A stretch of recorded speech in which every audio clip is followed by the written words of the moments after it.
नमस्कार दोस्तों, स्वागत है आपका हमारे YouTube चैनल पर। आज की वीडियो में हम बात करेंगे एक बहुत ही अहम सवाल पर। कोर्ट केस में सबसे ज्यादा पैसे कहां लुटते हैं। दोस्तों, अक्सर लोग कोर्ट जाते हैं और सोचते हैं कि उनका केस जीतना या हारना सिर्फ कोर्ट में लड़ाई तक ही सीमित है, लेकिन असली खर्चा तो उस लड़ाई के दौरान कोर्ट की फीस और एडवोकेट की फीस के अलावा और भी कई जगहों पर निकल जाता है। आज हम आसान भाषा में समझेंगे कि आखिर कोर्ट में कहां कहां पैसे बह जाते हैं। तो चलिए शुरू करते हैं। सबसे पहले समझते हैं केस की फीस और कोर्ट चार्जेस। दोस्तों, सबसे पहला और साफ साफ खर्चा होता है कोर्ट फीस। जब आप कोई केस दाखिल करते हो, चाहे वो सिविल केस हो या क्रिमिनल केस, सबसे पहला खर्चा यही होता है। मान लो अगर आप कोई प्रॉपर्टी का केस कर रहे हैं तो उसकी फीस अलग होती है। अगर कोई रिकवरी या कंपेंसेशन का केस है तो फीस अलग होती है। कुछ लोग सोचते हैं कि यह सिर्फ शुरू में एक बार देना होता है, लेकिन दोस्तों, कोर्ट में जितना लंबा आपका केस चलता है उतनी ही ये फीस बढ़ती जाती है। कई बार छोटी सी फीस शुरू होती है, पर अगर केस लंबा खींचता है तो कोर्ट के अलग अलग एप्लीकेशंस, पिटिशंस, अपील्स के लिए भी फीस जमा करनी पड़ती है। और ये तो केवल कोर्ट की फाइलिंग फीस है। इसमें जोड़ो नोटरी, स्टैंप ड्यूटी और बाकी सरकारी खर्चे तो एकदम शुरुआती खर्चे ही काफी भारी पड़ते हैं। एडवोकेट की फीस दूसरा सबसे बड़ा खर्चा है। दोस्तों, वकील का अनुभव, नाम और केस की जटिलता के हिसाब से फीस अलग अलग होती है। कभी कभी लोग सोचते हैं कि एक वकील बस केस को देखता है और पैसे वही खत्म, पर असली कहानी यह है कि वकील के खर्चे कई तरीकों से बढ़ते हैं। अगर केस लंबा खींचता है तो हर हफ्ते या महीने वकील की फीस जमा करनी पड़ती है। कई बार वकील एडवांस में लेते हैं, कई बार पर हियरिंग। और अगर वकील दिल्ली, मुंबई या बड़े शहर में है तो फीस और भी ज्यादा बढ़ जाती है। दोस्तों, कई लोग यह भी भूल जाते हैं कि वकील की फीस में सिर्फ अदालत में हाजिरी शामिल नहीं होती। वकील केस स्टडी करता है, डॉक्यूमेंट्स चेक करता है, कोर्ट के लिए आर्गुमेंट्स तैयार करता है और क्लाइंट को लीगल अपडेट्स देता है। यानी फीस सिर्फ बोलने की नहीं, पूरी तैयारी की भी होती है। तीसरा सबसे बड़ा खर्चा है दस्तावेज और सबूत। आपको याद रखना होगा कि कोर्ट में केवल बोलने से केस नहीं चलता। हर बात के लिए प्रमाण चाहिए। यदि आप कोई प्रॉपर्टी केस कर रहे हैं तो जमीन के कागज, रजिस्ट्री, सेल डीड, म्यूटेशन आदि के प्रमाण चाहिए। अगर कोई पर्सनल इंजरी या एक्सीडेंट केस है तो मेडिकल रिपोर्ट्स, हॉस्पिटल बिल्स और पुलिस रिपोर्ट्स की जरूरत पड़ती है। और दोस्तों, इन सब के लिए जो कॉपीज बनती हैं, वेरिफिकेशन होती है, नोटराइजेशन होती है, उसका भी अलग खर्चा होता है। कई बार ये छोटी छोटी चीजें मिलकर लाखों में बदल जाती हैं। चौथा खर्चा है गवाह और एक्सपर्ट की फीस।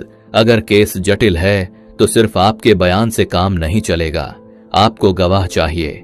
और अगर प्रॉपर्टी इंजरी या फाइनेंस केस है तो आपको एक्सपर्ट बुलाने पड़ते हैं, जैसे architect, valuation expert, doctor, forensic expert या किसी सरकारी अधिकारी की रिपोर्ट चाहिए होती है। इनका चार्ज बहुत ज्यादा होता है और ये अक्सर सीधे आपके केस के साथ जुड़े रहते हैं। याद रखो, ये खर्चा आपको तब देना पड़ता है जब केस लंबा खींचता है और हर एक्सपर्ट या विटनेस को बार बार बुलाना पड़ता है। कोर्ट में आने जाने का खर्चा। दोस्तों, कई लोग इसे लाइटली लेते हैं, लेकिन कोर्ट में आने जाने का खर्चा भी बहुत बड़ा होता है। बड़े शहर में अगर आप छोटे शहर से केस लड़ रहे हैं तो ट्रैवलिंग, लॉजिंग, फूड का खर्चा जोड़ो। कभी कभी तो क्लाइंट को खुद दिल्ली, मुंबई या किसी स्टेट कैपिटल जाना पड़ता है। बस सोचो, हर हियरिंग में एयरफेयर, होटल, लोकल कन्वेयंस, ये खर्चे साल दर साल एक्यूमुलेट होते हैं। अगला बड़ा पैसा जाता है अपील्स और लंबी कानूनी लड़ाई में। कई बार लोग इनिशियल केस जीतते हैं या हारते हैं और फिर अपील करते हैं। अपील फीस भी काफी होती हैं और अपेलेट कोर्ट में डॉक्यूमेंट्स फिर से जमा करने पड़ते हैं। ये प्रोसेस कभी कभी 3 से 5 साल या उससे भी ज्यादा खिंच जाता है। मतलब जो खर्चा शुरुआत में 2 से 3 लाख था वो 10 लाख या उससे ऊपर भी जा सकता है। कोर्ट के बाहर का खर्चा ब्राइब्स और अनऑफिशियल पेमेंट्स। दोस्तों, भारत में जहां तक अनऑफिशियल तौर पर खर्च की बात है, कई लोग कहते हैं कि कुछ केसेस में छोटे छोटे अनऑफिशियल पेमेंट्स करने पड़ते हैं। हम इसे रिकमेंड नहीं करते, लेकिन ये भी एक रीजन है कि पैसा ज्यादा खींचता है।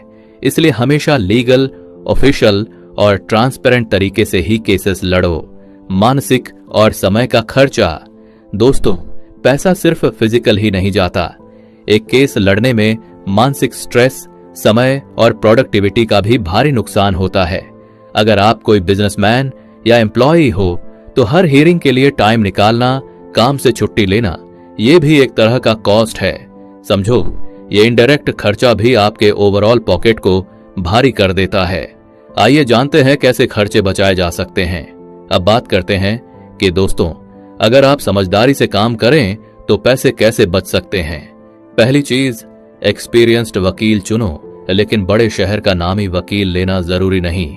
दूसरी, अननेसेसरी एप्लीकेशंस और पिटिशंस मत डालो।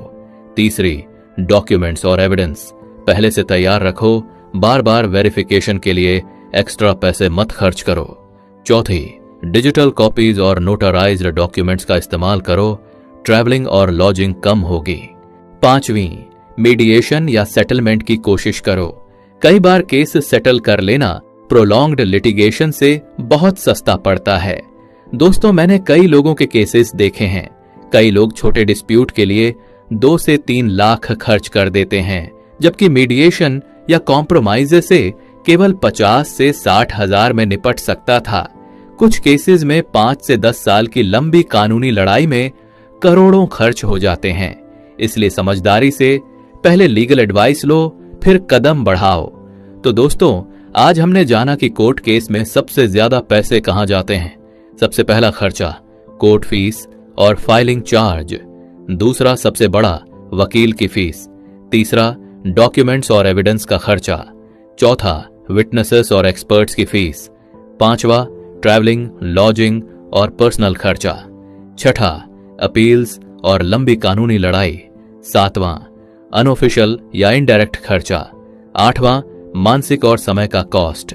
दोस्तों, समझदारी से कदम उठाना बहुत जरूरी है। लीगल एडवाइस सही जगह से लो, अननेसेसरी खर्चे मत करो और हमेशा डॉक्यूमेंटेशन पर ध्यान दो। अगर आपको ये वीडियो पसंद आया तो लाइक और शेयर जरूर करें। और हाँ, ऐसे और लीगल टिप्स और केसेस के बारे में जानने के लिए हमारे चैनल को सब्सक्राइब करना मत भूलो। मिलते हैं अगली वीडियो में। तब तक के लिए सावधान रहें, सुरक्षित रहें। धन्यवाद।